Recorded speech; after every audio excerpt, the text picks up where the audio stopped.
Que Dieu nous aide afin de mieux comprendre ce qui malheureusement se joue dans le Sahel aujourd'hui. Il s'agit de la survie de nos nations, la survie de nos États, la survie de nos peuples. Il y a un pays, un voisin encombrant et gênant appelé l'Algérie, qui joue à un jeu très dangereux, aussi bien que la Mauritanie, pays esclavagiste. Je me rappelle, il y a encore de cela 1 an, quelques mois, lorsqu'on a vu les autorités algériennes venir au Mali, les autorités militaires, des émissaires. J'ai toujours dit au gouvernement malien, au président Assimi Goïta, ce n'est pas une bonne idée. L'Algérie n'est pas un pays fiable. On s'est saigné pour l'Algérie. On a permis à l'Algérie d'ouvrir un front. Lorsque l'Algérie, à l'époque, les combattants étaient appelés les pieds noirs, lorsque l'Algérie luttait pour son indépendance, le Mali a soutenu le combat de l'Algérie. Aujourd'hui, l'Algérie fait alliance avec les déstabilisateurs du Mali pour essayer, à cause des intérêts, essayer de porter un coup dur au Mali, au peuple malien et au Sahel. Les gens ne comprennent pas ce qui se joue. J'ai pris le temps une fois de développer la politique algérienne. Malheureusement, je n'ai pas été écouté. Ce que nous avons vécu ces derniers temps à la frontière algérienne, vous entendez plein de jeunes gens sur les réseaux, on vient vous dire beaucoup de choses. Victoire de l'armée aujourd'hui. Il s'agit de se parler franc, les yeux dans les yeux, et puis se dire la vérité. Tant que ce qui va se jouer à l'Algérie, si nos autorités ne prennent pas la mesure du danger, on va vivre les mêmes scénarios à répétition. Ça ne s'arrêtera pas. Parce que l'Algérie a un objectif. Lorsque j'avais fait un développement, j'ai dit l'Algérie était en train d'essayer par tous les moyens de demander à la Russie de ne pas équiper autant le Mali. J'avais parlé de ça. Est-ce que nos autorités m'ont écouté? Je ne sais pas. Aujourd'hui, on fait face à une dure réalité. On a trop de combats à mener.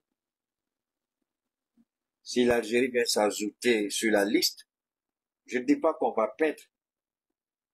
Je ne dis pas qu'on va souffrir dans tout combat. Même si vous gagnez forcément à un moment donné, vous devez faire les décomptes des personnes que vous avez perdues, le matériel que vous avez perdu. Dans toutes les guerres, ça existe. Donc, on n'est pas les premiers. Mais j'avais demandé à nos autorités de fermer la porte du Mali aux autorités algériennes. On ne nous a pas écoutés, même il n'y a pas encore longtemps. Parce que ce que nos autorités, à un moment donné, n'ont pas compris, le petit observateur que je suis, j'ai dit, ça m'a fait mal de voir que nous partageons certaines informations avec l'Algérie. La dernière visite des autorités militaires algériennes, de quoi ils ont parlé? La communication, la transmission du message. On les a vus ici, hein? Leur thème les a présentés. Moi, je n'inventais rien. Allez-y, leur thème les a présentés. Ils sont venus. Ce jour-là, mon cœur a saigné, j'ai regardé. J'ai eu les larmes aux yeux. Je n'ai même pas fait un débat là-dessus. J'ai laissé passer. J'ai dit, j'espère que nos autorités savent ce qu'il faut. C'est tout ce que j'ai dit au fond de mon cœur. Je n'ai pas parlé, j'ai pas fait d'analyse. Parce que quand vous interpellez vos autorités de faire très attention à un certain nombre de dirigeants et que ces autorités-là permettent encore à ces fameux dirigeants de venir, ils connaissent mal l'Algérie. Au nom de Dieu, on connaît mal l'Algérie. si on sait, je ne dis pas que je connais tout, mais si nos autorités ont une idée de ce que l'Algérie veut faire, ils vont regretter toutes les fois qu'ils ont reçu les autorités algériennes ici au Mali à Bamako. Voilà ça, ce que nous sommes en train de vivre. Alors, comment vous allez comprendre qu'ils étaient venus par rapport au partage de l'information? À peine quelques mois, ils sont partis. Regardez l'attaque complexe qui s'est déroulée. Est-ce qu'on peut nous dire ici que le Mali n'a pas été trahi? Le Mali a été trahi par l'Algérie. Vous n'avez qu'à écouter le communiqué de l'état-major pour vous rendre compte que les terroristes ont été très informés et ils ont mis en place une stratégie pour encercler les femmes et causer beaucoup de... Mais comment ils sont arrivés à cette technique-là? Comment ils sont arrivés à cette stratégie? Est-ce que ce n'est pas parce qu'on partage nos informations avec l'Algérie? On doit se poser la question. Alors, si on dit de fermer la porte à l'Algérie, on va dire, ah, tu sais, quand quelqu'un dit, ben, il y a faux, wallahi, ni malima datu algérien, à Kololo, à Choupo, à Minatien, à Manchester, parce qu'à Dabla di Bekelade. Moi, Algérie, qu'Algérie 2, c'est non, y'a pas de là. Mais ben sous dopé, à Flemmy, tout à Algérie, y'a forêt. À Kacheni sans qu'il habita sans flocon. Y'a faux, à gagner mon bouc à Kalakama. Au coup, ma fa Algérie là. Ou Algérie, mai. Algérie, t'es mon génome. Mali Algérie de mec Algérie ka keleke mais Algérie de farla Mali jugu ka terroriste la do ka begel kala la do Mali kono albi amo to ko jamana kele ko kana Mali kono tu ka be ma be le fo no mo yi fara ba ka sira dama ka do ka so ko ba ni fara deseli la o ti la mo to no na si ka so ko ka be abe le fo no anya du fo ka kana ke bon comme des chèques marqués ta anti gouvernement mogoyo andalaka alhamdulillah modola be modola ko ay to be rezo modi billahi tallahi men kalini masato men kalini arkulone diferore me billahi ni mi frati chek markita dalakala dedi alache ani mi sai besi ani mi sa kunare do dala anti alayo alay fe do dama anti warju alay fe do dama alay fe do kanya la mage warju ako yes subhanallah juma ibi sira de ni ba do ni ala ma fendi ba ni te fendo e bode fo ne be femru na tola ka fo aloni abeni bolo nya kalake bola rojma ali warju tai ala ba fo ne mai ala ba fie chugori o e family de ala be mani mo ala kuma chugo ka chawo abe hakili diva abe mani hakili abe hakili blasra o koro ta kala bina sigita ka kuma ni na fo mo ni fio parce que do e baga na lo mari ni ko ala be kuma chugo de jo ala be kuma ni hakili de atulu bene kuma kala o ye mo ni fi kuma kale mais ala be kuma ni hakili de abi soni ngeri ba fo la ko ala e fe fo ni ya no iba do ala de ayire lo ima ta koloni filio ima bele filio ima du ko lo teo ima ko terabo wa ima o keo esi ni be fe ya le koloni filata yi o yo ta fo manga kuma kala be kele damne la Algérie te mo jeno e kumna na man frati Algérie la ani sɛgɛn b'a la dɛ ani kɛlɛ b'a la dɛ ani cɛsiri b'a la dɛ m'o fɔ bi tuguni n bɛ nin yɔrɔnin fɔ bamanankan la walahi bilahi n'an m'an farati Algérie la n bɛ ala deli n ka don fili kɔnɔ n bɛ ala deli n bɛ siran mun ye a kana k'o ye n'an m'an farati Algérie la walahi a fɔli bɛ gɛlɛya dɔɔni dɛ n b'o fɔ de. Alors vous savez, je vais reprendre cette petite partie en français. Quand vous dites que Dieu vous inspire ou Dieu vous parle, les novices, les égarés et les pervers pensent que Dieu va venir s'asseoir comme un être humain et puis vous parler. C'est pas comme ça se passe. Dieu, il a un seul moyen privilégié pour parler aux humains à travers l'esprit.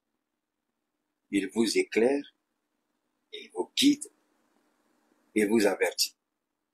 Il y a un pasteur burkinabé, j'oublie un peu son nom, qui a parlé de choses là, la tentative d'assassinat, pardon. Je suis tellement énervé contre l'Algérie.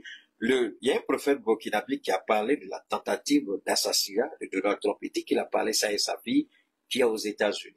Et je crois, la même nuit ou le lendemain, il y a eu la tentative d'assassinat.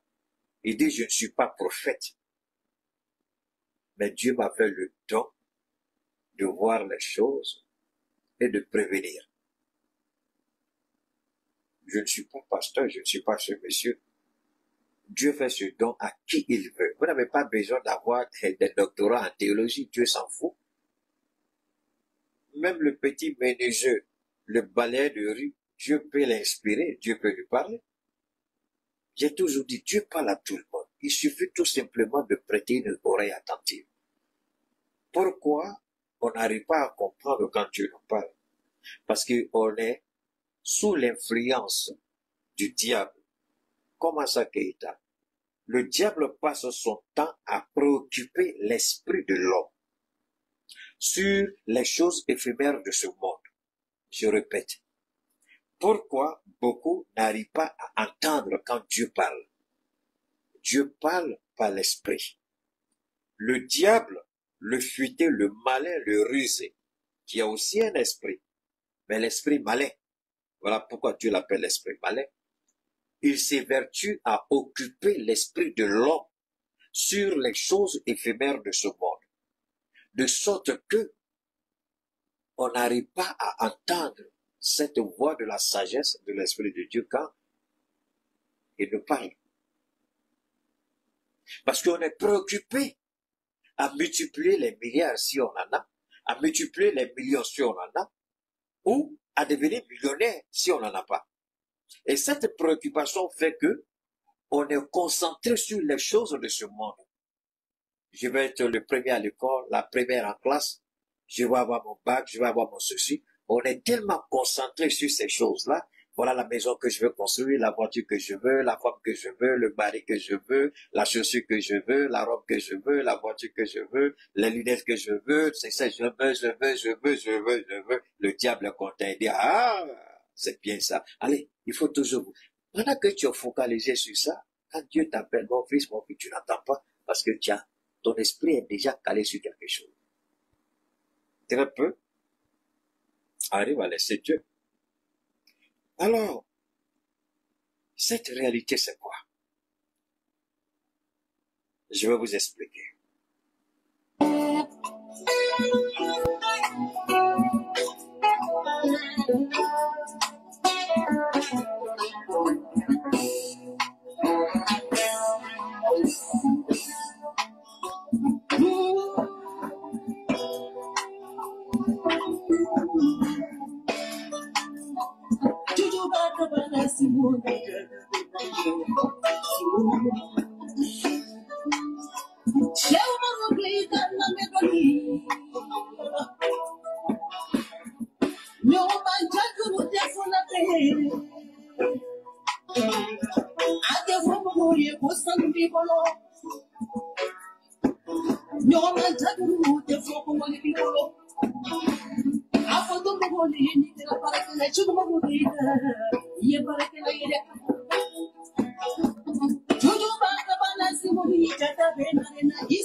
Merci à toi, Wa, ravissante et charmante.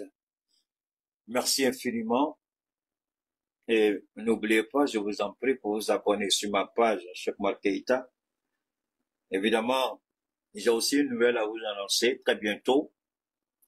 Je suis en pourparlers avec un promoteur qui est intéressé pour qu'on puisse travailler ensemble sur, évidemment, c'est la communication comme toujours. Alors, quand on va finir, vous serez informés parce que je vais développer plus sur Sahel Media Donc, par rapport à ça, les médias, donc, évidemment, je vais vous tenir informé du processus d'évolution. Okay. Quand on aura fini de tout boucler, vous serez informé, Inch'Allah. Alors, vous savez, l'Algérie. Après la reconquête de Kidal, le débat de la MINUSMA, l'armée française, Eurocap Sahel, l'Algérie a envoyé une mission en Russie.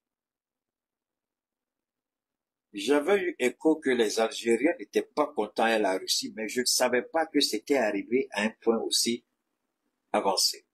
Mais comme l'Algérie a du mal à connaître qui est Vladimir Poutine, là aussi l'Algérie a péché par bêtise. Ils ont dit à Vladimir Poutine qu'il doit faire un choix entre le Mali et l'Algérie. Que Poutine ne peut pas continuer à équiper le Mali ainsi. Parce que l'Algérie conçoit mal que à ses portes, qu'il y ait un voisin qui soit militairement équipé au même titre que l'Algérie, sinon plus que l'Algérie. Et l'Algérie a du mal à accepter cela.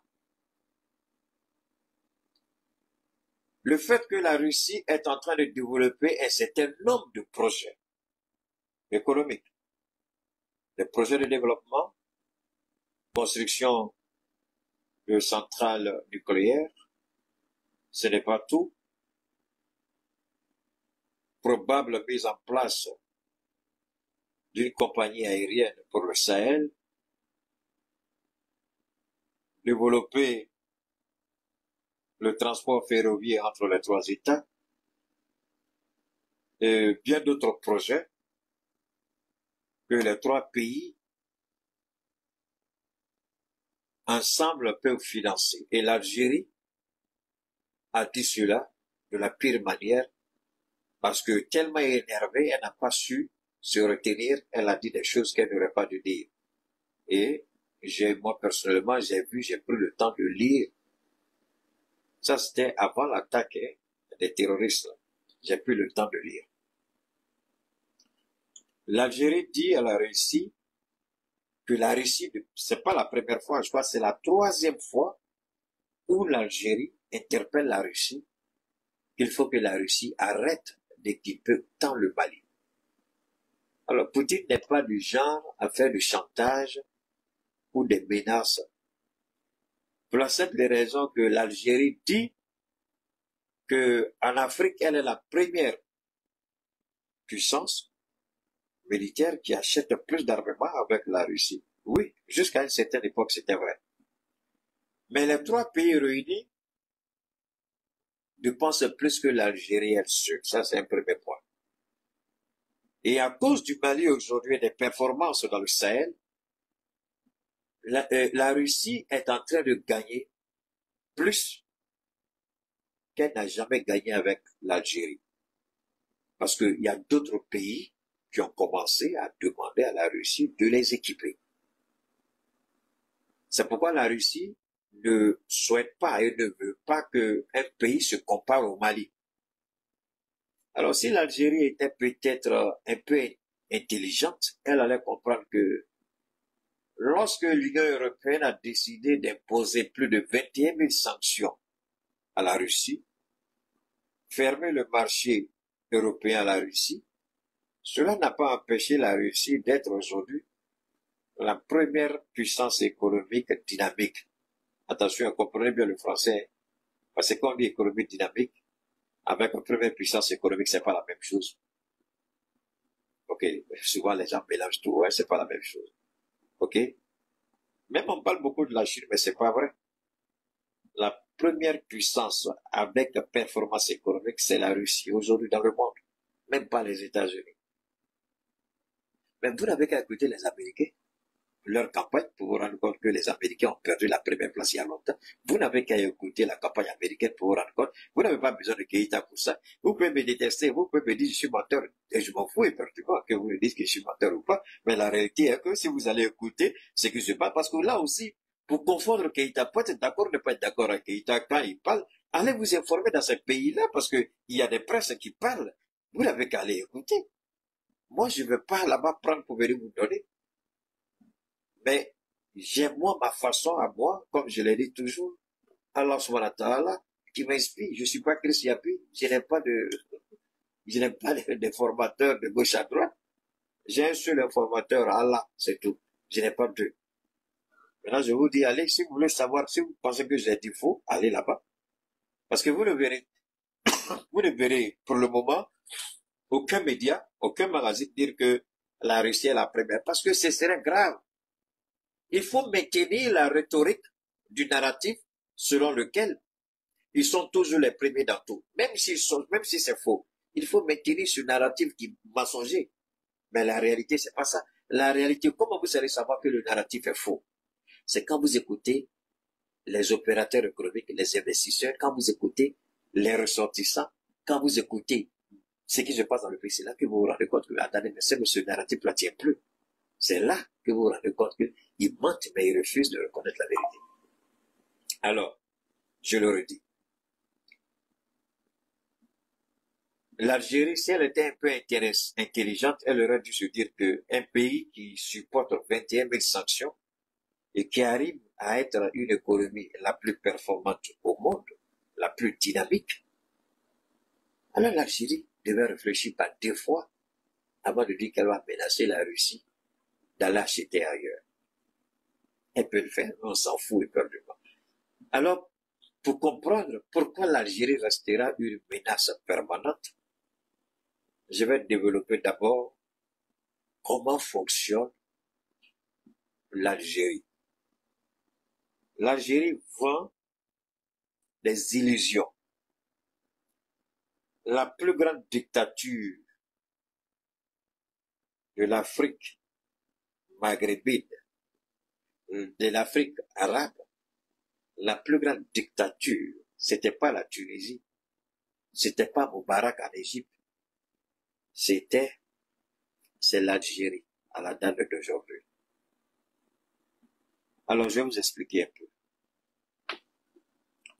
Les autorités, le président algérien, en réalité, il ne détient pas le pouvoir. Je répète. Le président algérien, en réalité, ne détient aucun pouvoir. Le véritable président de l'Algérie, c'est le chef d'état-major des forces armées algériennes. Keïta, c'est quoi ça encore? Tiens, c'est grave. Si vous écoutez, vous direz soit il a menti, soit attention à ce qu'il dit là, alors cherchez pour voir si ce qu'il n'y a pas de vérité dedans. C'est tout ce que je vous demande. Ne me croyez pas. D'ailleurs, j'ai toujours dit que personne ne me croit. C'est Dieu seul à qui nous devons apporter notre croyance, pas un être humain. On peut être d'accord ou ne pas d'accord. Mais je ne suis pas une divinité pour qu'on me croie. Parce que je n'ai aucun pouvoir si ce n'est Dieu lui-même. Le véritable pouvoir, ce n'est pas le président algérien, encore le premier ministre ou n'importe qui. Le véritable pouvoir en Algérie, c'est l'armée. L'armée algérienne est l'une des armées les plus riches au monde. L'armée algérienne a un quota sur toutes les productions pétrolières et gazières de l'Algérie. Et les plus riches en termes de milliards ou de millions, ce sont les officiers supérieurs de l'armée algérienne. Ce sont les plus riches. Et les intouchables.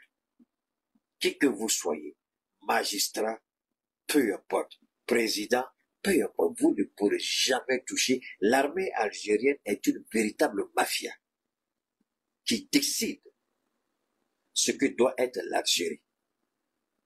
Le président vient avec sa politique, mais cette politique n'est pas applicable sur l'armée algérienne. L'armée algérienne a été structurée et a infiltré tous les secteurs de l'activité économique de l'Algérie. Les militaires sont dans les médias. Vous avez bien compris. Les militaires sont dans l'import-export. Les militaires sont dans l'industrie. Les militaires sont dans tous les secteurs d'activité économique de l'Algérie. Les militaires sont dedans. Donc, si vous prenez une décision qui n'est pas acceptable, le temps de vous rendre compte, vous avez déjà sauté de votre fauteuil. L'Algérie est verrouillée. Verrouillée par l'armée. Et personne ne peut dire autre chose.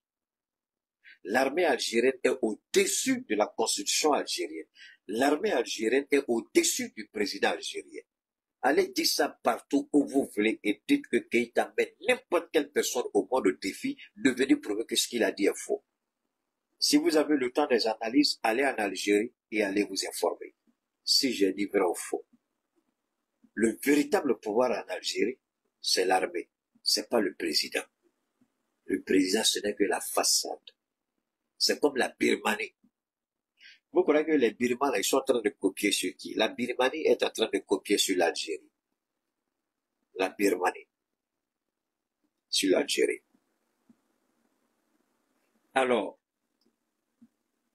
ces officiers de l'armée algérienne qui sont les véritables détenteurs du pouvoir algérien, les véritables détenteurs de la souveraineté algérienne, souveraineté économique, politique, diplomatique, sécuritaire, ils n'ont jamais accepté que le Mali devienne un pays libre et indépendant. Vous croyez que qui a soutenu la TGSE? Oh, ça c'est nouveau. Un seul comme d'écouter le Coran partout. Ah, d'accord. Je suis assis, j'ai fait direct. Ma télé se met sur, m'envoie un message pour dire qu'il faut écouter le Coran. Dieu est fort, ça s'est jamais fait. Alors que j'ai éteint la télé. La commande, je l'ai même pas.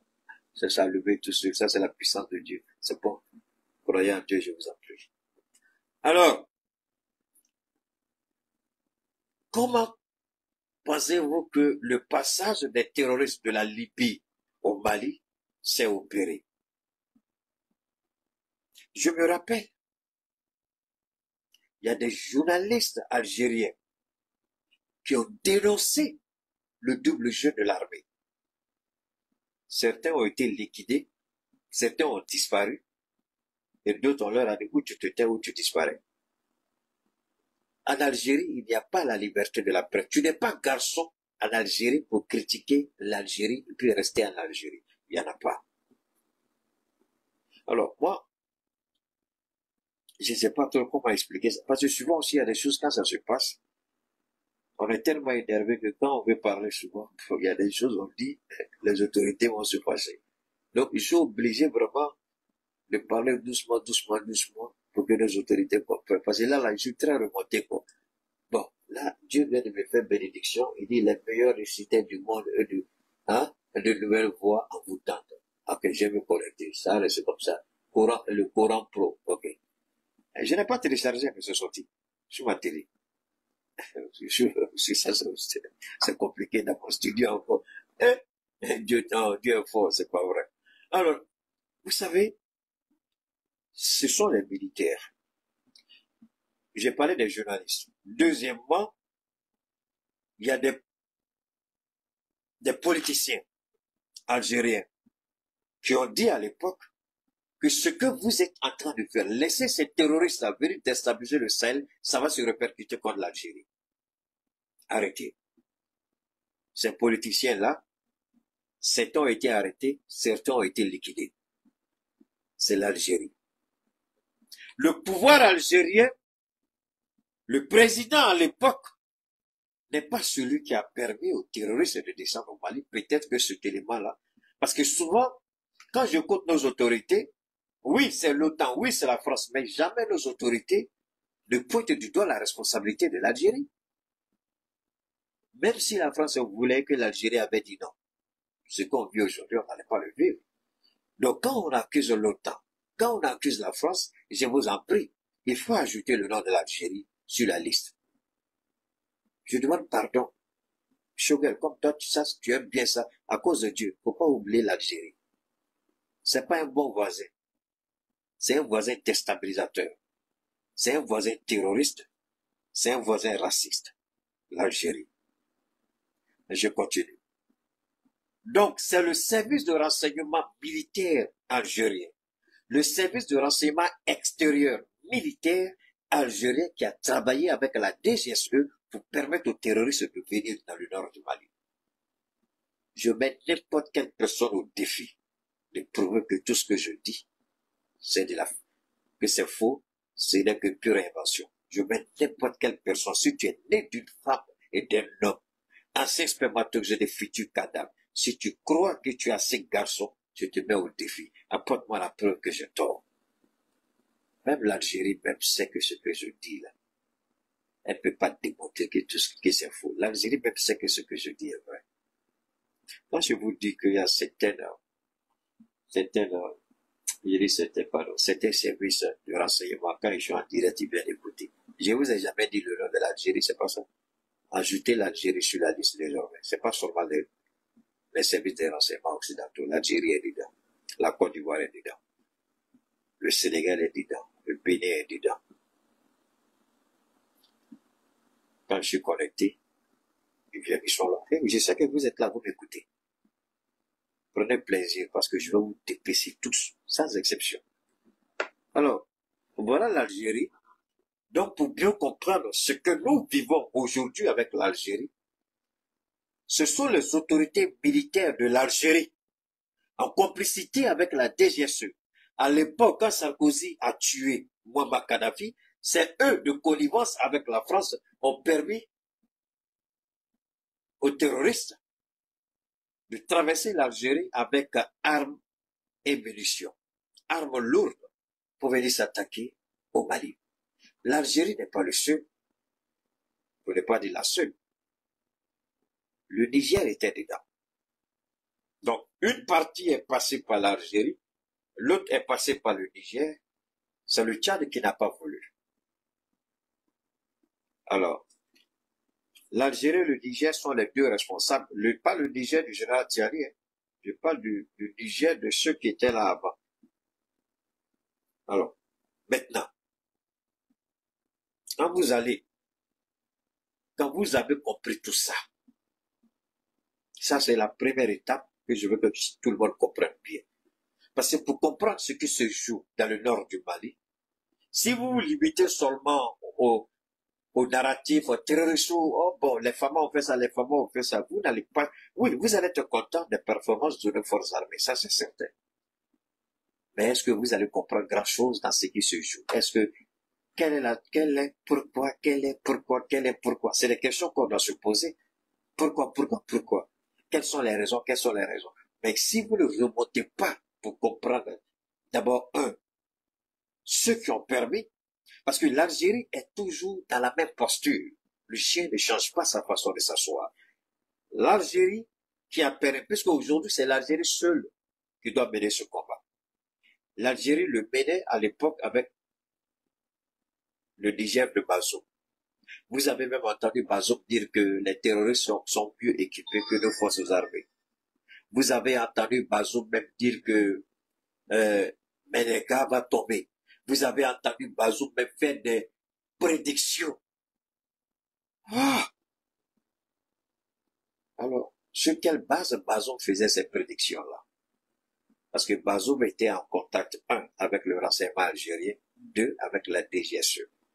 Donc, puisque c'est eux qui soutenaient, qui appuyaient les terroristes, parce que très souvent, on dit, c'est la France qui finance, qui informe, qui équipe, qui renseigne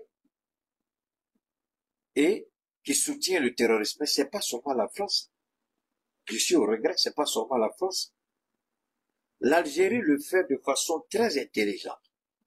Mais aujourd'hui, j'ai décidé, avec ce qui s'est passé, de parler. Donc, ce que je veux dire n'a rien à voir avec ce que vous avez déjà entendu. Vous avez entendu beaucoup de nos jeunes frères journalistes. Il y a 2 particulièrement que je suis au Mali, Abdoul Niang et puis Iboussi. Donne-moi, j'ai ouvert une parenthèse.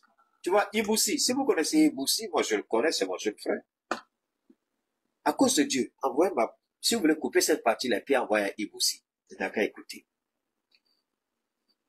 Vous avez tous vu ce qui est en train de se passer en Côte d'Ivoire ces temps-ci. Des gens qu'on présente comme des Maliens, qui ne sont pas des Maliens, qui manifestent pour dire qu'ils sont contre le fait que le Mali ait quitté la CEDEAO. Dieu merci, les véritables Maliens sont sortis et puis ils ont apporté la réponse. Ils disent non, ce n'est pas eux.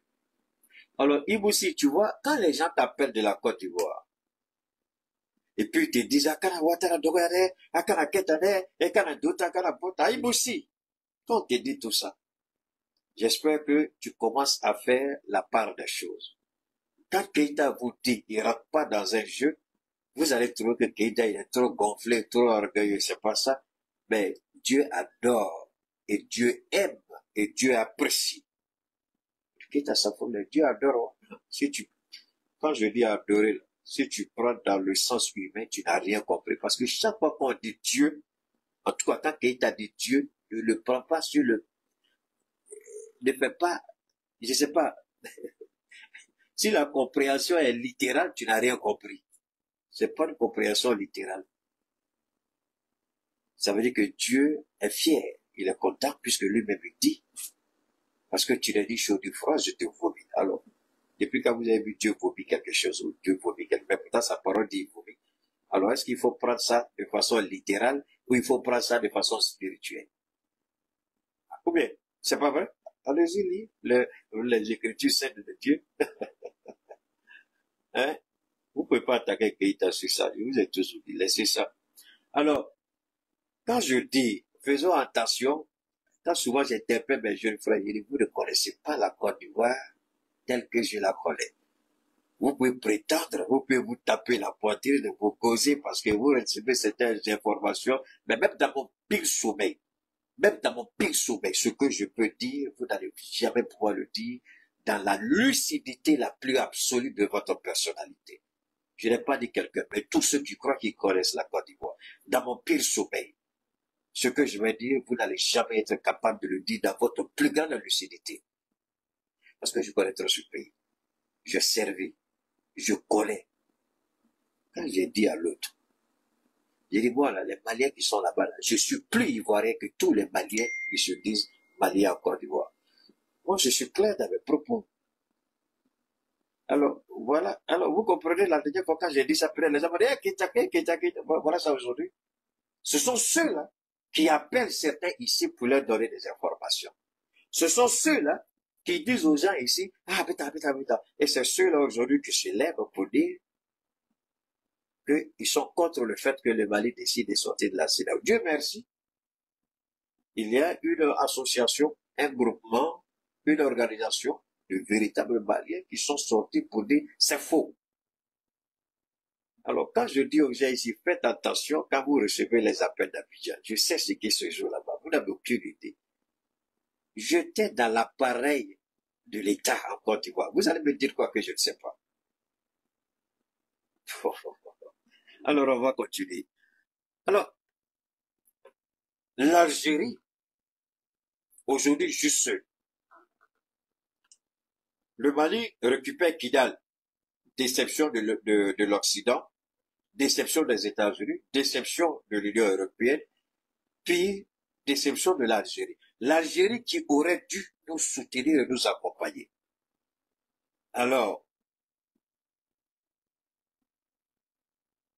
c'est qu'il y a, regardez bien le jeu dangereux de l'Algérie. L'Algérie, d'abord, condamne la prise de Kidal.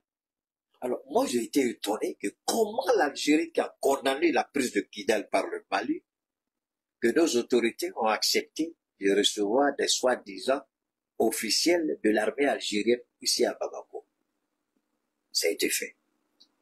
Deuxièmement, l'Algérie reçoit, je veux qu'on m'écoute très bien, je vous en prie, l'Algérie reçoit les rebelles, les terroristes, les déstabilisateurs du Mali, l'Algérie les reçoit et roule le tapis rouge. Regardez, parce que le petit raté président pervers et PD de la France, Macron, il avait dit quelque chose sur l'Algérie. Et l'Algérie a rappelé son ambassade et demandé que la France rappelle aussi son ambassadeur. Et ils ont, ça c'est sur le plan politique, parce que j'ai pris le temps d'abord de bien vous expliquer ce que l'Algérie là, c'est un État dans un État. L'armée algérienne est un État dans un État. Si vous oubliez ça, c'est que vous n'allez rien comprendre de la politique algérienne. Si vous voulez parler de l'Algérie comme un État normal, vous êtes à côté. L'armée algérienne est un État dans un État. C'est la même chose comme le Vatican en Italie. Le Vatican est un État dans un État en Italie. L'armée algérienne est un État dans un État. Et personne ne... Ce n'est pas officiel, mais dans les faits, c'est comme ça. Et aucun président, aucun ministre, aucun magistrat ne peut se permettre d'attaquer d'une certaine manière un officier supérieur de l'armée algérienne. Tu ne peux pas. L'armée algérienne, c'est un tabou. Tu ne peux pas toucher à ça. Tu es journaliste, tu parles de ça, le lendemain, tu disparais de la circulation. Il n'y a pas d'enquête. Il ne peut demander à personne. C'est ça l'Algérie. Si on perd de vue cette partie de l'Algérie, on ne pourra jamais comprendre ce qui se joue dans le Sahel. Je veux que vous compreniez ça bien. Alors, ici, l'Algérie a condamné la prise de Kidal. Tout le monde a vu ce communiqué surprenant de l'Algérie.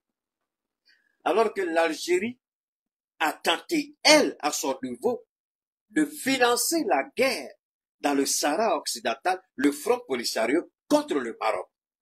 L'Algérie a échoué, le Maroc a frappé l'Algérie, le Maroc a frappé la Mauritanie, et le Maroc a mis la main sur le Front Polisario, c'est-à-dire le Sahara occidental. L'Algérie n'a jamais accepté ça. C'est pourquoi à un moment, j'avais fait une intervention. L'Algérie perd, le Maroc gagne. Donc, comme le Maroc a vu les bêtises de l'Algérie par rapport au Sahel, le Maroc tout de suite a fait appel au Sahel. Je veux qu'on travaille ensemble. Nous allons mettre nos ressources à votre disposition. Il faut sceller tout de suite un accord entre nos États et le Sahel. L'Algérie a perdu. Quand l'Algérie a vu ça, l'Algérie a tenté de vouloir récupérer, faire de la récupération, en envoyant des communiqués, en présentant des... On savait tous que c'était faux, c'était pas sincère. Aujourd'hui, à la frontière algérienne, le Mali a lancé des opérations de reconquête pour la totalité de ces 1 240 000 km². L'Algérie reçoit des terroristes. La France qui n'a plus de base de déstabilisation dans le Sahel, puisque avant, n'oubliez pas toujours pas qu'il t'appelle, je vous ai appris, gardez toujours en esprit ce qu'il dit. Ok? Le Niger n'étant plus une base arrière. La zone des 3 frontières qui échappe désormais au contrôle de la France et de l'Algérie, désormais, cela revient de droit et de façon exclusive au Mali, au Burkina, au Niger, la zone des 3 frontières. Personne ne contrôle ça désormais, à l'exception de leurs États. Les opérations du Burkina, du Niger et du Mali aujourd'hui ont acculé les terroristes qui sont allés se cantonner dans la zone frontalière avec l'Algérie et même à l'intérieur de l'Algérie. Avant de venir à l'Algérie, écoutez très bien ce que nous sommes en train de dire ici. Ce n'est pas les ouah que vous écoutez à gauche, à droite. Écoutez s'il vous plaît. Lorsque Al Jazeera, la chaîne de télévision du Qatar, a montré que les terroristes rescapés blessés ont trouvé refuge où? À Mauritanie. Refuge et soins en Mauritanie. Après, il y a un village qui appartient au Mali. À l'époque, nous croyions tous que c'était un village mauritanien, ce qui était faux. Parce que la carte du Mali, vous avez vu que cette partie avait été coupée pour donner à la Mauritanie. Et quand Assimi est venu, il a fait ressortir toutes les cartes du Mali. Béni soit le président Assimi Goïta, gloire au président Assimi Goïta, béni soit les forces armées du Mali, les FAMA, gloire et honneur aux FAMA. Gloire et honneur à Sadio Kamara, le ministre de la Défense, un monsieur humble, à qui certainement on a même proposé le titre de ministre d'État. Il n'a pas certainement accepté. Ça n'a pas fait de vague parce que c'est un homme intègre. Gloire et honneur à Moribo Kone qui est le chef de notre renseignement malien. Merci infiniment à Moribo Kone. Ce sont la conjugaison de tous ces efforts qui ont permis au Mali de se rendre compte que cette partie où l'armée est rentrée, ça n'appartient pas à la Mauritanie mais au Mali. Quand les Mauritaniens sont venus, ils disent qu'on est rentré chez eux, on a fait ceci, cela. On dit même demain on va rater parce que c'est pas chez vous, c'est chez nous. On a sorti la carte. Ils ont fermé leur gueule puante, ils sont rentrés chez eux. Les esclavagistes qu'ils sont. Les Mauritaniens ont fermé leur sale gueule, ils sont partis parce que c'est pas leur territoire, c'est notre territoire. Gloire à Assimi Goïta. Quand des petits politiciens ratés permettent dévergonner, déracinés, veulent s'attaquer à ce monsieur, que Dieu vous détruise, vous les politiciens, sans foi du loi, menteurs et criminels. C'est vous qui avez vendu ce pays-là. Vous n'avez pas honte. Quand un homme comme Assimi Goïta vient donner la gloire au Mali, vous voulez vous opposer à lui. On va vous briser tous. Un à un, politiquement, vous ne serez plus rien dans ce pays. J'ai pas fini avec vous encore les politiciens. Alors, vous comprenez comment Dieu est en train de faire un travail extraordinaire. Dieu d'abord nous a ramené le Niger pour mener le même combat que nous. Dieu nous permet de récupérer un territoire que la Mauritanie voulait voler. Maintenant, on a un seul combat, la frontière algérienne. On se concentre. J'ai écouté le narratif de l'ORTM. Ce qui s'est passé, c'est une planification. Sans le soutien de l'Algérie, jamais les terroristes n'allaient être capables de faire une telle chose. Et je vais faire tout pour, parce qu'il faut que vous écoutiez ça. Parce que moi, je voudrais bien. Ok, voilà, on va écouter. On va écouter, hein. L'état-major général des armées informe l'opinion nationale que les femmes ont engagé depuis le 19 juillet 2024 une vaste opération de stabilisation dans les secteurs d'Inafarak et de Tizawaten. C'est dans ce cadre que les femmes ont pris le contrôle de la localité d'Inafarak située à 122 km au nord-est de Tessalit le 22 juillet 2024. Après Inafarak, le cap est mis sur Tizawaten, situé à 233 km au nord-est de Kidal, à la frontière algérienne, et dans laquelle les GAT sévissaient contre la population civile avec des raquettes, des vols et le blocage des convois logistiques destinés à approvisionner les principales villes du Nord. Le jeudi 25 juillet 2024, les FAMA rencontrent une première attaque terroriste. Leur vive réaction permet de repousser cette attaque et d'infliger de lourdes pertes humaines et matérielles à l'ennemi. L'ennemi affaibli était en débandade. Après ce premier échec des terroristes, les conditions météorologiques ont fortement influé sur la situation. Je m'arrête ici. Merci à toi, ravissante belle dame, journaliste de ORTM. Elle est belle, la dame, hein. Hein? Arrêtez-la, elle est mariée. Alors, vous avez écouté. La météo. Ah, Keita. Météo, la météo.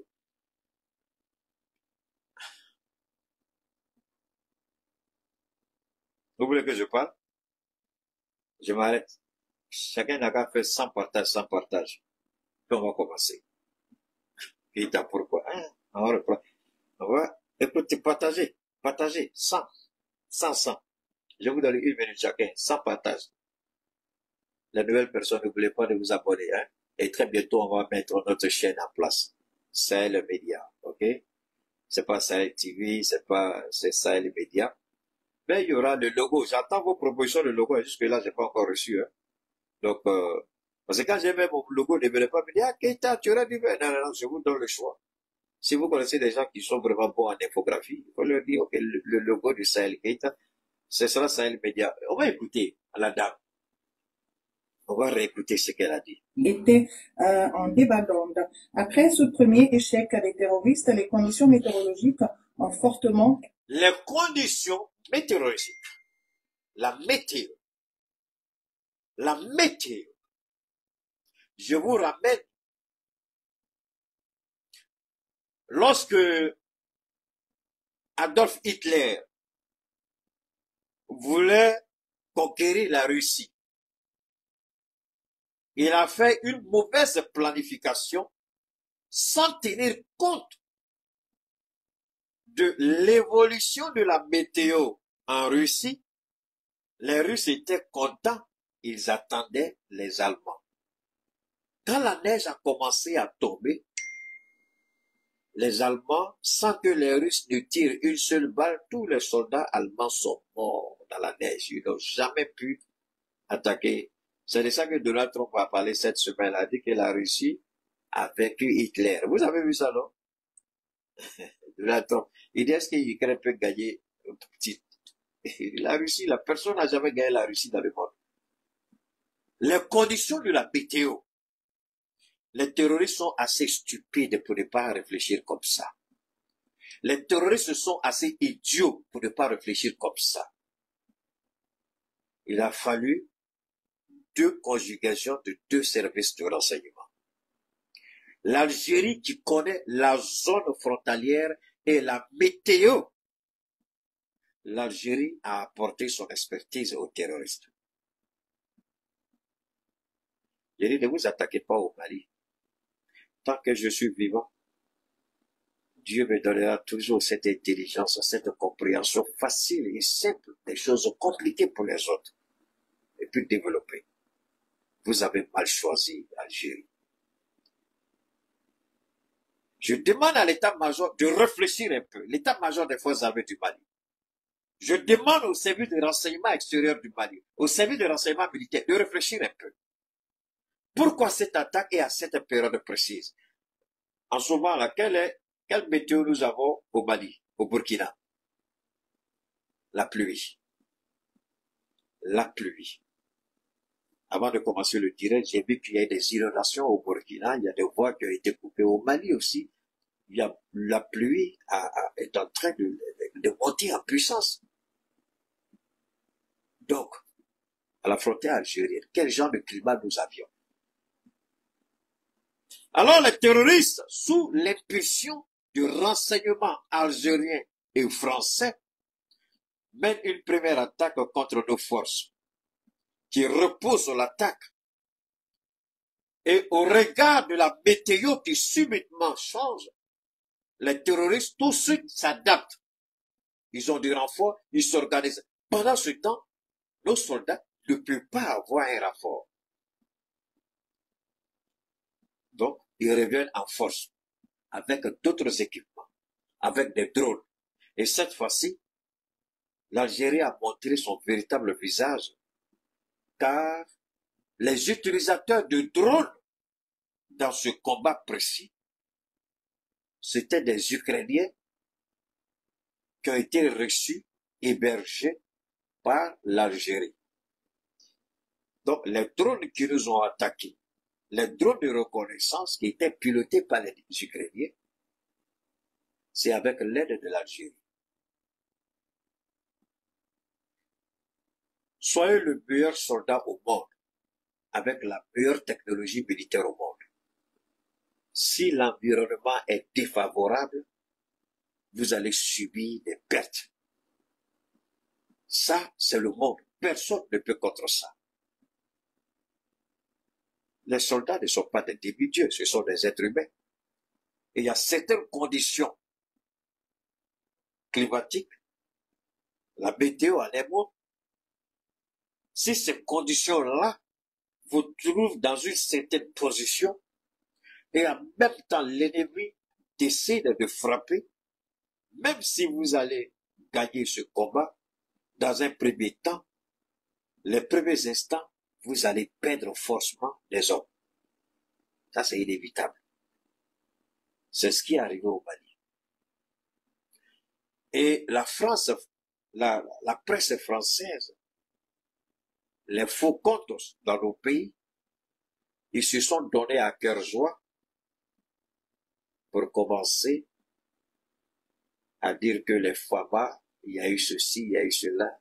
J'ai regardé. Si je vous ai dit que ça ne m'a pas fait mal, j'ai menti. Si je vous ai dit que je n'ai pas eu un pincement de cœur, j'ai menti. D'abord, ce sont des hommes qui ont perdu la vie, des Maliens. Alors, quand vous voyez les conditions météorologiques dans lesquelles ces hommes-là sont morts, et vous regardez certaines personnes au Mali s'attaquer comme ça à la transition, alors là, je ne sais pas ce qu'ils peuvent faire de même, mais moi, je sais ce que je peux faire par la grâce de Dieu. C'est indigne. Tous les politiciens maliens, et moi je ne comprends même pas pourquoi, on a levé le décret de suspension. On n'aurait jamais dû lever ça. Ce sont les premiers à s'attaquer à Assimi Goïta. Mais ici, on a perdu des hommes, des pères de famille, des amis, des voisins, des maris. Ah, ils ont porté tenue, ils ont juré, oui. Dieu merci, au moins ils ont décidé de donner leur vie. Pour que toi, le petit minable qui pense cela dans ta tête, tu puisses trouver la paix. Alors, Dieu merci, l'état-major a tiré toutes les leçons, ils ont dit. On va continuer d'écouter. Sur la situation, une nuit orageuse marquée par des tempêtes de sable dans la zone ont permis à la coalition terroriste de se réorganiser et de recevoir des renforts de tous les groupes terroristes de la sous-région. Ainsi, le vendredi 26 juillet, tous les groupes terroristes de la sous-région. Comment, en un temps record, ils ont pu se retrouver à la frontière algérienne. Prenons le temps aussi de décortiquer le communiqué de l'état-major et situer les responsabilités, pas au niveau du Mali, mais au niveau de l'Algérie. Ils sont venus peut-être du Tchad, un grand nombre, de l'Algérie elle-même, en tout cas pas du Niger ni du Burkina. Donc l'Algérie et le Tchad. Alors, les informations des terroristes, c'est tout simplement, réfléchissons un peu. On va décortiquer cette parenthèse là, rapidement de la belle dame de leur terre. Ici, il y a eu une première attaque que les FAMA ont repoussée. Les drones de surveillance. C'est pourquoi, une autre parenthèse encore, une parenthèse dans une parenthèse, j'ai toujours dit, nous avons des drones, il est important que nos drones puissent toujours précéder les mouvements de nos troupes. J'ai toujours dit ça. Personnellement, je l'ai toujours dit. Vous savez, on peut ne pas aimer les Américains. Mais une telle situation aux États-Unis, si, avec les Américains, le chef d'état-major, sa tête risque de tomber, ou même le ministre de la Défense. Parce que quand vous avez des drones, c'est pour anticiper ce genre de choses. Les drones de surveillance permettent d'être à des kilomètres en avance sur l'évolution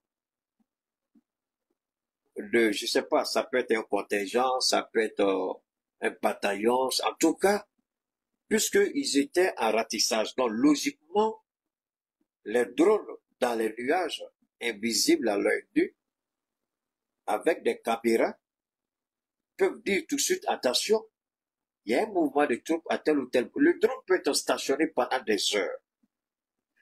Dans un rayon de 15, 20, je ne sais pas combien de kilomètres, en tout cas, pour nous dire, attention, il y a ceci, il y a cela. Parce que les drones sont en haut, ils surveillent.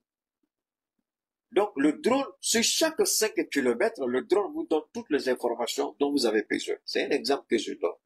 Sur chaque 5, 15, 20 kilomètres, le drone déjà puisque toutes les images sont directement transmises dans les centres d'opération, traitées et remontées tout de suite au niveau de l'état-major qui coordonne le mouvement des troupes sur le terrain. Les drones constituent les yeux de l'armée. Et moi, personnellement, depuis l'attaque du bateau de Tombouctou, j'avais dit, attention, pourquoi nos éléments se déplacent sans le soutien des drones? Aujourd'hui, la guerre est telle que aucun pays ne prend le risque de mettre ses soldats sur la route sans qu'il y ait un drone de surveillance. Je suis étonné. À l'époque, quand le bateau Tombouctou a été attaqué, j'ai dit qu'il y ait une enquête interne. Est-ce que ça a été fait? Je ne sais pas. Je ne crois pas puisque on n'a rien dit. Deuxièmement, j'ai dit, mais comment? Puisque les renforts avaient été attaqués. J'ai dit, mais attendez, s'il y avait un drone qui accompagnait le renfort, est-ce que le drone n'allait pas détecter tout de suite des présences? Et puis, eux se préparent tout de suite, ils s'arrêtent, et puis ils arrêtent, ils prennent le... Regardez, je vais vous ramener à la guerre de choses d'Ukraine. Et vous savez pourquoi ces temps-ci la Russie est en train de gagner? Parce que la Russie utilise plus de drones que vous ne pouvez imaginer. La Russie n'utilise pas les drones de combat, les drones de kamikaze, les drones d'attaque, non, non, les drones de surveillance. Alors, chaque fois, vous voyez, on a tué 200 militaires, 50 mercenaires, des occidentaux, vous voyez tout ça. Hein? Mais posez-vous la question.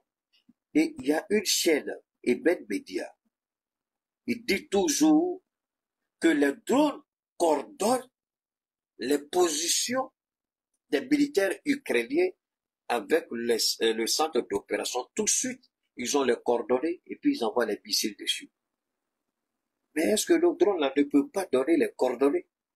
Si les drones constatent des mouvements de troupes, est-ce que, pas de troupes, si les drones constatent des mouvements hostiles, les drones peuvent donner tout de suite les coordonnées.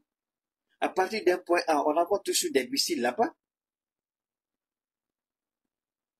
Alors, je demande à cause de Dieu aux forces armées du Mali, à cause de Dieu à l'état-major des forces armées, à cause de Dieu, on a des drones, s'il vous plaît, utilisez les drones pour minimiser le nombre de pertes en vie humaine. À cause de Dieu, ayake alakama, ay drone utilisé, ayake alakama.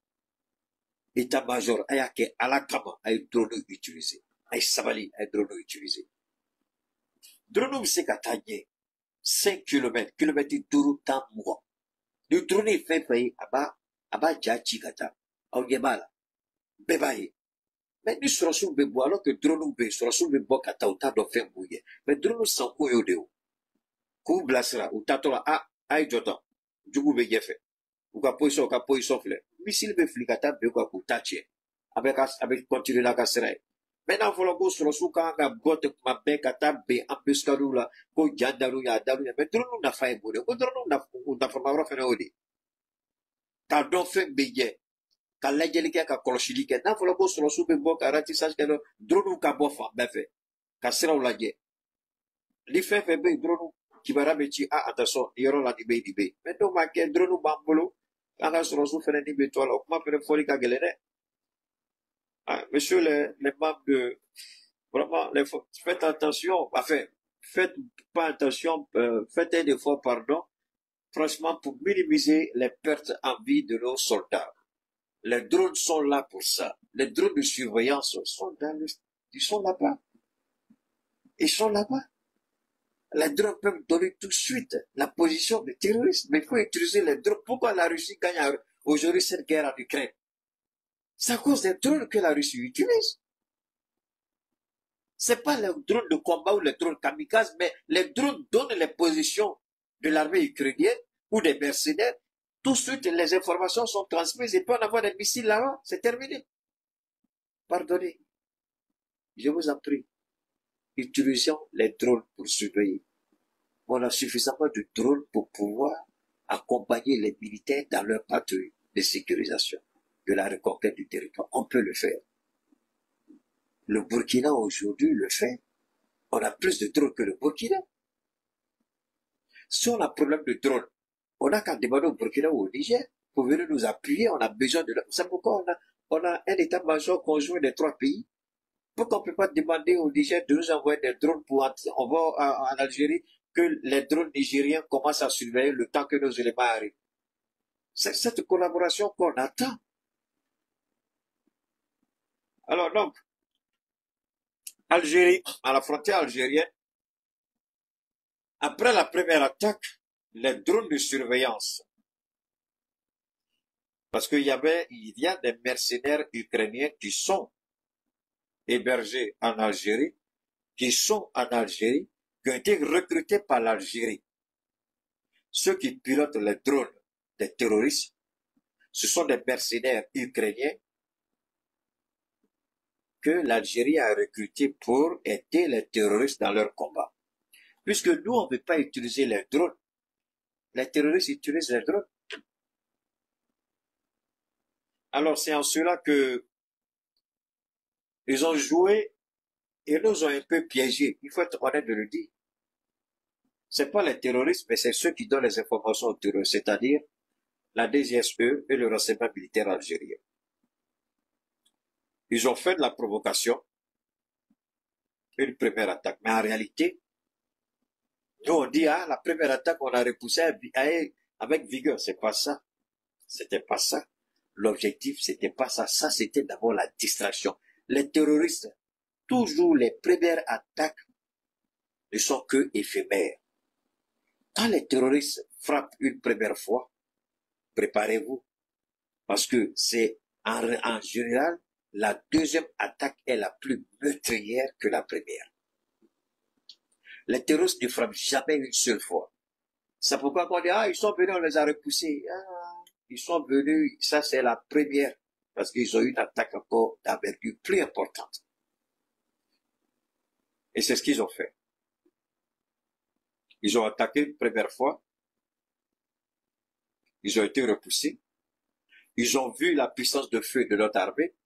Les drones étaient là pour filmer la puissance de feu, le nombre de soldats, le nombre de véhicules, de blindés, tout ça, ils ont vu. Donc, puisque ces drones-là étaient pilotés par qui? Les drones étaient pilotés par des mercenaires ukrainiens, qui eux-mêmes sont logés directement ou en Algérie. Parce que les Algériens ne veulent pas prendre le risque d'espionner l'armée malienne au profit des terroristes. Donc, ils vont recruter des mercenaires ukrainiens, ils les mettent à la disposition des terroristes, ils filment, ils enregistrent, ils surveillent avec leurs drones. C'est en cela que ils ont pu voir tout de suite la composition des militaires maliens qui étaient à cette position. Ils ont vu que l'effectif n'était pas assez important, certainement. Les blindés n'étaient pas beaucoup. Et ils ont surtout vu qu'on n'avait pas de soutien aérien assez conséquent. Donc tout de suite, au regard des informations que le drone espion des mercenaires ukrainiens ont pu donner, donc tout de suite, l'Algérie a transmis l'information aux terroristes et ils ont encerclé l'armée. On va écouter.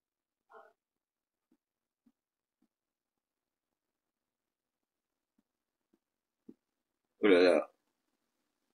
Attendez, je vais voir. Oh. Alors donc, ils ont encerclé l'armée, les terroristes. Mais comment les terroristes sont parvenus à encercler l'armée? Ils connaissaient la position de l'armée. Ils savaient aussi que d'autres renforts ne seraient pas en mesure d'approcher, enfin d'atteindre le premier groupe. Puisque il y a un drone de surveillance des mercenaires ukrainiens qui était sur une certaine distance en arrière. C'est-à-dire que ils envoyaient des drones de surveillance dans le dos des militaires maliens. Donc c'est comme si maintenant on coupe les Maliens, l'armée malienne, enfin les militaires maliens autant pour moi, d'un éventuel soutien. Automatiquement ils sont encerclés. Les terroristes sont trop bêtes pour pouvoir planifier ça. Je le répète, les terroristes sont trop bêtes. Les terroristes qu'on arrête et qu'on vous montre à la télé, là, ils peuvent avoir intelligence pour travailler comme ça. Ça, c'est le renseignement seul qui peut faire ça. Seul le renseignement peut faire ça. Et un renseignement efficace. Il n'y a que la DGSE et le renseignement militaire algérien qui peuvent faire ça, pas les terroristes. Les drones ont permis aux terroristes de couper, d'aller se positionner à l'arrière des soldats maliens. De l'est à l'ouest, du sud au nord, ils sont venus, ils ont encerclé nos éléments, et ils les ont pris, comme on dit, en sandwich. Ils sont venus pour les étouffer. Malgré qu'ils n'avaient pas de renfort, malgré qu'ils étaient en nombre limité, ils ont pu se battre. Ils se sont battus jusqu'à ce qu'ils repoussent l'ennemi. C'est vrai, on a eu des pertes. Ce ne sert à rien de mentir, on a eu des pertes. Le communiqué le dit. Nous, on présente nos excuses. Je dis toujours excuses. Nos condoléances autant pour moi, aux familles des soldats qui sont tombés. Et nous encourageons vivement les forces armées du Mali, l'état-major, à se réorganiser et à reprendre. Peut-être que l'expression n'est pas trop juste, mais en tout cas, à apprendre des erreurs, parce qu'il faut toujours apprendre ce qui s'est passé, se réorganiser en fonction de ça. On a compris maintenant que ce n'est pas le terroriste là qu'on a chassé de Kidal.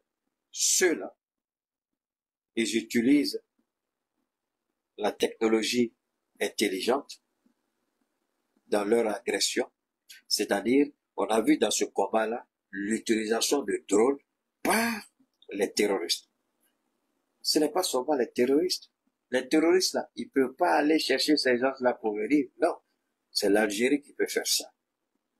C'est la DGSE qui peut faire ça. Puisque les Français sont en Ukraine pour apporter leur aide. Mais ce sont les mêmes Français qui vont les recruter. Les mercenaires ukrainiens qui sont dans le nord du Mali, là, à la frontière algérienne, vous croyez que qui les a fait venir? L'Algérie travaille toujours avec la France. Alors, si vous voulez croire que l'Algérie, politiquement, a un problème avec la France, c'est que vous n'avez rien compris de tout ce que j'ai dit. L'Algérie a un sérieux problème avec la France, ça c'est certain. Ça c'est clair. Mais l'armée algérienne n'a jamais eu de problème avec la France.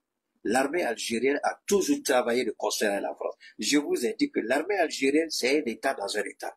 Donc l'armée algérienne n'a aucun problème avec la France. Ce sont les politiciens qui ont un problème avec la France. Mais l'armée algérienne, c'est pas ça. L'armée algérienne continue de travailler avec la France. Alors, quand les éléments de la DGSE qui travaillent avec le renseignement militaire algérien, quand ils recrutent des mercenaires ukrainiens, ils les mettent à la disposition de l'Algérie pour que ceux-ci travaillent aux côtés des terroristes. Et c'est ce à quoi on a assisté. Parce que les terroristes ont développé une technique que seul le renseignement peut donner ça. Et ça, ce sont des informations qu'on donne en temps réel. Les terroristes ne peuvent pas s'adapter à l'environnement hostile en temps réel. C'est pas possible. Ils ne connaissent pas ça. Je ne sous-aime pas l'intelligence des terroristes, mais c'est pas possible. Seuls des instructeurs, des informateurs, des encadreurs, des mercenaires, des services de renseignement peuvent les amener à planifier une telle attaque-là. Un petit terroriste idiot que nous voyons dans le Sahel, il ne peut pas faire ça. Il y a une connivence claire et nette avec l'État d'Algérie, les autorités algériennes. Ils sont de mèche, ils sont responsables. Des morts de nos soldats, je ne vois pas seulement les terroristes, mais je vois l'Algérie et la France. Alors que le Mali tire toutes les leçons. Arrêtons de nous blaguer, l'Algérie ne sera jamais un partenaire sincère et fiable. Les puits de pétrole algériens, les gaz et bien d'autres ressources naturelles, l'Algérie a la conscience nette que ces choses-là sont périssables. Ça veut dire que ça peut finir du jour au lendemain. Alors que l'Algérie, l'armée algérienne est entretenue par la vente du pétrole et du gaz algérien. L'armée algérienne mange beaucoup. Elle est beaucoup gourmande. Alors, est-ce que nous devons continuer à collaborer avec un État pareil? Quand je dis collaborer, je ne parle pas des relations diplomatiques, je ne parle pas des relations commerciales, mais je parle du partage de l'information, du renseignement. J'ai vu que les Algériens sont venus au Mali et ils ont décidé de mettre en place une plateforme d'échange. Ah, tous les Maliens ont vu ça, moi je n'apprends rien à quelqu'un ici. Les Algériens sont venus ici. Ils ont travaillé avec nos autorités sur la communication militaire. Vous ne vous rappelez pas de ça aussi? C'est pas vrai. Les Algériens étaient ici. Ils ont échangé sur la communication militaire. Comment perfectionner, comment faire en sorte. Alors moi, je voudrais bien que ici, la DIPA, c'est-à-dire que la cellule de communication de l'armée, quand elle nous dit, ah, l'Algérie nous avait prévenu. Est-ce que l'armée malienne peut dire aujourd'hui que, de la manière dont ces terroristes se sont organisés à la frontière algérienne, que l'Algérie n'est pas au courant? L'Algérie était au courant. Mais pourquoi l'Algérie n'a pas transmis ces informations au Mali? L'Algérie attend que le Mali donne des informations, mais l'Algérie ne donne pas d'informations. Mais arrêtez, ça veut dire quoi ça? Pourquoi vous collaborez avec des gens comme ça, et puis nous après on va pleurer nos parents? Arrêtez ça, c'est pas bon. Je vous demande pardon. À cause de Dieu, arrêtez ça, c'est pas bon. On n'a pas besoin de l'Algérie. Et ça là, c'est une preuve à suffisance qu'on n'a pas besoin de l'Algérie. Parce que s'il y avait une collaboration sincère et honnête, l'Algérie aurait dû informer les femmes. Mais elle ne l'a pas fait. Attendez là, on va où là? On va où là? C'est pas cette Algérie là qui est venue au Mali ici pour dire qu'il faut renforcer le renseignement militaire. On les a présentés à la télévision, on l'a vu. Et même tous ces idiots qui viennent là, si ils les reçoivent. Ces bâtards d'Algériens là, on les reçoit ici. Ces maudits à 1 million de fois, on les reçoit ici. J'espère que l'armée malienne prend conscience. J'espère que nos autorités prennent conscience. Moi, je ne suis pas une voix officielle. Mais que vous soyez d'accord ou pas, vous ne soyez pas d'accord. Quand je préviens, vous ne faites pas, vous allez voir. Algérie, là, j'ai prévenu. J'ai dit, arrêtons de se blaguer. L'Algérie n'est pas un partenaire fiable. Je l'ai dit ici. J'ai dit, ne les recevons plus. Ils sont pas bons, ils sont pas honnêtes. Ils viennent nous écouter, mais ils vont pas nous aider. Voilà la preuve qui est là. Que quelqu'un veut me dire que ce que je dis est faux. Attendez, je vais vous donner un exemple. Après l'attentat de Moscou, là, est-ce que vous n'avez pas entendu les Américains, les Européens dire que ils ont contacté le renseignement russe pour leur dire qu'il y a un coup d'État qui se préparait? C'est ce qu'on appelle partage d'informations. Quand il y a des attentats en Europe, est-ce que vous ne voyez pas le Maroc dire on avait intercepté les communications, on a envoyé un service de renseignement, mais ils n'ont pas pris au sérieux? Est-ce que l'Algérie peut dire qu'elle a informé le Mali? Est-ce que l'Algérie peut dire qu'elle n'est pas au courant des gens qui opèrent avec des drones à sa frontière, avec de tels armements? Est-ce que l'Algérie, vous voulez dédouaner l'Algérie? Ça, c'est libre à vous. Mais si vous continuez, vous devez expliquer aux parents des militaires qui meurent pourquoi ils meurent comme ça, alors que vous dites que vous avez un partenaire qui ne vous donne aucune information. Il va falloir que vous le dites tôt ou tard. Ou on arrête de travailler à l'Algérie, on prend nos responsabilités, ou tout simplement, on continue je sais pas, ce petit jeu-là que l'Algérie aime bien. Parce que c'est l'Algérie. Ce que vous ne savez pas, vous continuez ça, les parents des militaires vont commencer à se poser des questions. On a des drones, on ne sait pas pourquoi. Oui, le militaire, il a juré de donner sa vie pour la patrie, ça c'est certain. Mais comment vous allez expliquer à un petit garçon qui a perdu son papa, à qui on a dit on a des drones de surveillance, on peut surveiller? Il dit, mais s'il y a des drones de surveillance, comment mon papa est parti et puis les drones n'étaient pas là pour l'accompagner? Vous allez dire quoi à ce petit garçon qui va poser cette question? C'est pas bien. Moi, je suis contre ça. Ça fait combien de fois je me tue pour demander à nos autorités d'utiliser les drones chaque fois que nos militaires sortent, que les drones soient devant. On est dans une alliance avec le Niger et le Burkina. Si on a insuffisance de drones, pourquoi on ne peut pas demander au Burkina de nous prêter un drone par rapport à une telle mission? Au Niger, un drone par rapport à une telle mission. Pourquoi on doit continuer à compter nos morts alors qu'on peut éviter ça? J'ai du mal à comprendre. Si on a un état-major confédéré, Mali, Burkina, Niger, pourquoi dans cette patrouille-là, on n'est pas appuyé par l'aviation burkinabé ou l'aviation nigérienne? Pourquoi? Moi, ce sont des questions qui me laissent sans réponse. Nous sommes dans une confédération. Et la première étape de cette confédération, c'est l'entrée de sécurité. Le Mali est attaqué. Quand on va pour récupérer nos territoires, pourquoi le Burkina ne nous accompagne pas? Pourquoi le Niger ne nous accompagne pas? Pourquoi? Je ne comprends pas. Je ne sais pas. Je ne comprends pas. Pourquoi ils ne nous accompagnent pas?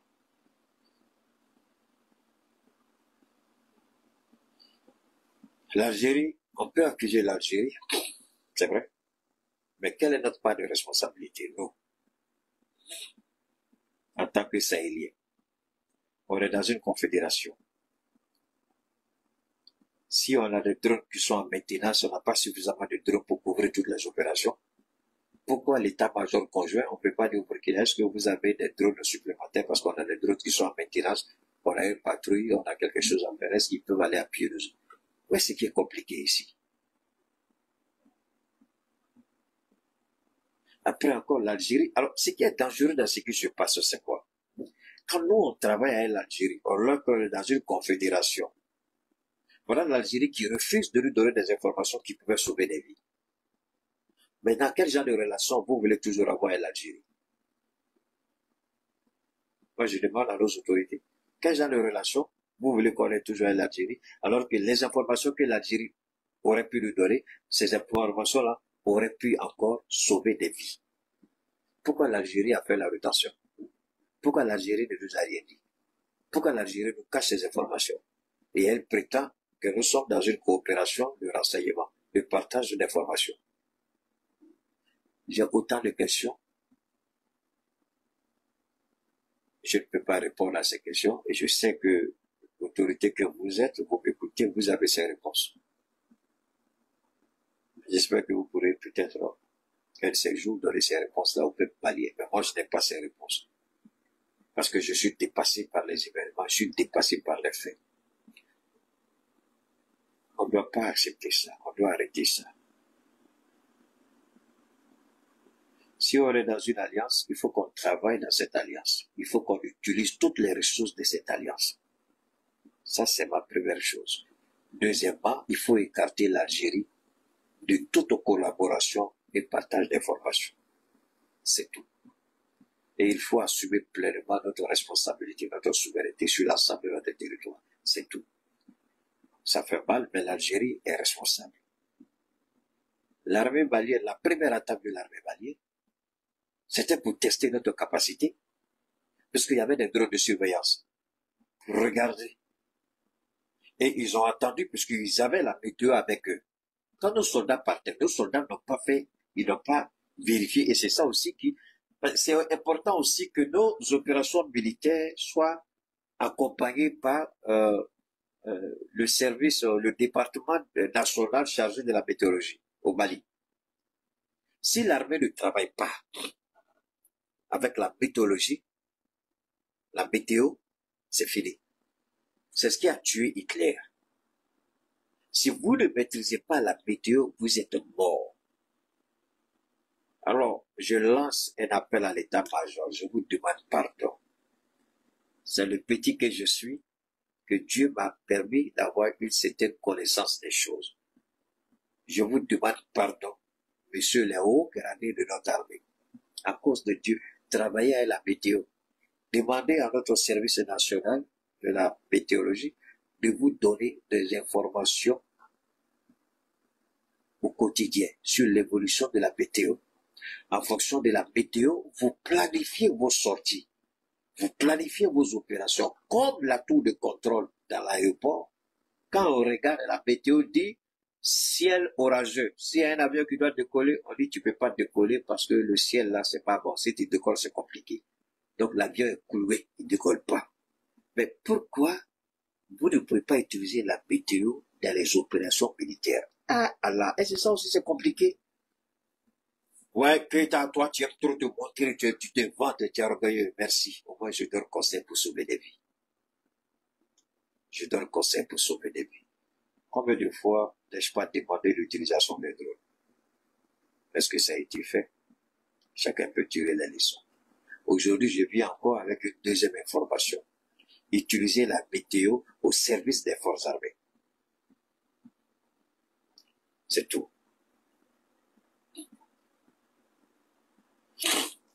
Si les militaires, oui, Sako, si les militaires, par exemple, ont des informations sur la météo et qu'il y a une attaque et qu'il faut une intervention urgente, on envoie tout de suite les drones, on envoie les drones pour bombarder les terroristes et tout. Si la météo fait que les militaires ne peuvent pas se déplacer, on envoie les météos, on envoie les drones, c'est tout. C'est-à-dire qu'il faut utiliser toutes les ressources, des choses appropriées, toutes les ressources utiles pour rendre nos opérations efficaces. Il faut utiliser toutes les ressources possibles. Vous avez écouté la belle dame tout à l'heure, elle a parlé de conditions météorologiques. Il est bon que nos opérations suivent l'évolution de la météo dans certaines zones. Qu'on leur dise à peu près. La météo n'est pas 100%. Ils sont en train d'attaquer, il n'est pas ça.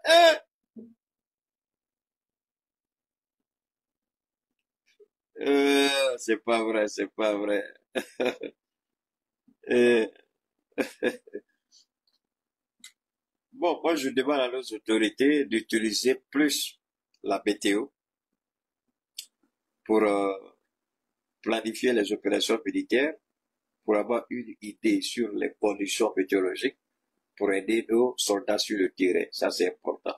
Et puis couper véritablement le pont sur le plan du renseignement militaire avec l'Algérie, parce que l'Algérie va jamais nous donner des informations qui vont nous permettre de neutraliser les terroristes. C'est même pas dans l'intérêt de l'Algérie. Parce que pourquoi l'Algérie permet ça? Ne l'oubliez pas. Je vais vous ramener en 2012, quand Aya Sanogo a pris le pouvoir, et puis il y a eu cette vague de terroristes et de rebelles qui ont occupé le nord du Mali. À un moment donné, l'Algérie voulait s'opposer. Après avoir fait la bêtise, peut-être qu'elle a regretté, quand elle a tenté de fermer un peu, les terroristes sont allés, ils ont pris des otages dans, euh, je sais pas trop où, là. L'Algérie, il y avait des, comment vous dites ça? Ah, j'ai oublié le nom de, mais en tout cas, les terroristes sont allés et puis ils ont pris des gens en otage là-bas. Ils ont fait sauter des, oh merde, les dépôts de carburant, les tuyaux, hein, comment on appelle ça, de, je peux appeler les tuyaux de canalisation, mais en tout cas, ils sont allés, il y avait une usine quelque part dans le Sahel, là, ils ont fait sauter plein de choses dedans, les terroristes. Depuis là, l'Algérie a renoué avec eux, et puis ils ont arrêté. Soit les terroristes les avaient attaqués. Il y avait un terroriste algérien, j'oublie son nom là. C'est lui, ce sont ces éléments. Quand ils ont pris, moi, en ce moment, j'étais pas en Afrique, j'étais toujours avec Donald Trump dans son pays. Donc, quand ils ont attaqué le gars, l'Algérien, je crois qu'il a même, il a un œil qui a été cassé, quelque chose comme ça. Il a dit que ce sont ces hommes qui ont pris le contrôle de l'usine par rapport à l'Algérie, à la politique algérienne. Donc, ils ont fait plein de bêtises là-bas, hein. Ils ont détruit plein de choses. Depuis là, c'est fini. L'Algérie, après, a redoué avec le gars. Ils l'ont laissé tranquille. Tous les terroristes, tous les rebelles, ils font des va-et-vient entre le Mali et l'Algérie, on leur pose plus question. Moi, je voudrais qu'on se rappelle cette époque-là. C'était en 2012, 2013, je sais pas, ou 2014, quelque chose comme ça. Mais c'était pas avec Ibeka, c'était avec Aya Sanogo. Alors, donc, moi, quand même, je suis un peu étonné qu'on puisse croire que l'Algérie est un partenaire sincère, un voisin sincère. Regardez la planification de ces deux attaques et comment on a été cerné. On provoque une première attaque, on affaiblit l'effectif, ok? La condition de la météo sont défavorables. Tout de suite, ils savent que par rapport à la météo, on ne peut pas, ni par les airs, ni par la route. Et si on a envoyé tout de suite du renfort, c'est par les airs. Ça, c'est plus rapide. C'est en quelques minutes. Et ils savent que la météo n'allait pas permettre ni aux hélicos, ni aux avions. Dans tout le cas, un avion ne pouvait pas parce qu'il faut atterrir. L'avion va atterrir où? Donc, normalement, c'était les hélicos qui pouvaient rapidement envoyer quelques éléments. Mais la météo était telle que les avions ne pouvaient pas. On ne peut pas faire décoller nos hélicos. La route aussi est beaucoup trop longue. Combien d'heures ils vont prendre pour arriver? Donc, les gens, ils ont planifié tout ça. Ils ont laissé l'armée malienne s'avancer jusqu'à un certain niveau. Et ils savent que entre cette position de l'armée et la base arrière, ils savent que quels que soient les renforts qui vont venir, ces renforts-là ne viendront jamais à temps. Ils ont étudié la météo. Ils ont tout étudié, ils ont tout planifié. Et ça, c'est pas les terroristes qui peuvent faire ça. Vous savez, la CIA, tous les présidents du monde savent que la CIA est la première organisation terroriste au monde, c'est la CIA. D'accord ou pas, c'est ça. Et la CIA a encouragé les autres services de renseignement. Si vous voulez trouver la paix, travaillez toujours avec les dealers de drogue et puis les terroristes. C'est ce qu'on a vu à l'Algérie, avec l'Algérie aujourd'hui. Ça, ce sont les services de renseignement qui ont travaillé, qui ont planifié. C'est pas des terroristes. Ça, c'est pas le travail des terroristes. Ça, c'est le travail du service de renseignement. La manière dont l'opération s'est passée, jusqu'au point d'être encerclé et subir cette perte lourde en vie humaine, aucun terroriste. Vous croyez que Ben Laden, quand il a attaqué les deux tours jumelles de New York aux États-Unis, vous croyez que Ben Laden a fait ça seul? Ben Laden n'a pas fait ça seul. Ben Laden c'est un produit fabriqué des États-Unis. C'est un produit. Et il sait que les Américains, rien ne peut les arrêter. Il faut toujours aller. Et c'est ainsi que le produit qu'ils ont fabriqué là, c'est le même produit qui est venu détruire chez eux, Ben Laden. Ces terroristes-là, avec ces mercenaires ukrainiens, c'est la conjugation de deux services de renseignement, la DGSE et le renseignement algérien. On n'a même pas besoin de se fatiguer pour ça. Quand vous écoutez la dame parler, quand vous écoutez le communiqué de l'état-major, les conditions de la météo, et puis l'encerclement de nos forces armées pour engager le combat. Mais attendez, tout est synchronisé. On provoque une première attaque, on affaiblit la force en présence, on attend, la météo se dégrade, tout de suite le renfort est là, on encercle puisque les drones sont là pour surveiller et les drones donnent en temps réel la position des forces armées du Mali. Les drones donnent en temps réel. Donc les drones disent à 1, 2, 3, 4, 10 km, il n'y a personne en vue. Donc on s'est dit que pendant 5 heures ou 6 heures de combat, ils vont détruire et tuer autant de soldats. Il n'y aura pas de renfort, puisque les conditions de la météo ne permettent pas. Tout ça, cette planification-là, c'est pas un dieu de terroriste qui fait ça. Ça, ce sont les grosses têtes des services de renseignement algériens et français. Si on refuse ça, c'est que vraiment, on est plus que malhonnête. Si on refuse ça, c'est qu'on est malhonnête avec soi-même. Alors, de la même manière, les terroristes ont utilisé des drones pour nous attaquer. J'espère, je le souhaite, que nos autorités vont commencer à utiliser au maximum les drones. S'il faut commander des drones, je vous en prie, commandez des drones de surveillance. Au moins que toutes les opérations militaires soient accompagnées par des surveillances de drones pour éviter ce que nous avons vécu. Parce que si on avait cette surveillance-là, les drones de surveillance seront appuyés par les drones d'attaque. Parce que quand vous allez commencer, le temps de commencer à encercler les forces armées, mais les drones vont commencer à lâcher les missiles, ils n'ont plus le temps d'encercler. Donc il n'y avait pas de drone d'attaque. Puisque les conditions dont on parle. Quand tu commences à entourer, le drone qui est en haut, il dit attention, vous êtes en train d'être entouré. Le drone pouvait dire tout de suite à nos soldats, on est en train de vous encercler. On est en train de vous encercler. On n'a pas acheté les drones pour, comme le président l'a dit lui, mais on l'a pas acheté pour décorer. On l'a acheté pour être utilisé. Il faut qu'on utilise nos drones. Je l'ai dit une fois, je le dis aujourd'hui encore. Les pertes ont été énormes dans nos cas. Je ne connais pas les chiffres. Chacun avance le chiffre qu'il veut. Mais je demande tout simplement à nos autorités de couper le pont avec l'Algérie sur la question du partage de renseignements, d'utiliser à fond nos drones de surveillance, si nécessaire, accompagnés de drones d'attaque, et renforcer plus la coopération au sein de la Confédération. Que nos patrouilles pour sécuriser notre espace, que ce soit les 3 pays. C'est-à-dire s'il y a des patrouilles au Mali, que les patrouilles se fassent avec des Burkinabés et des Nigériens.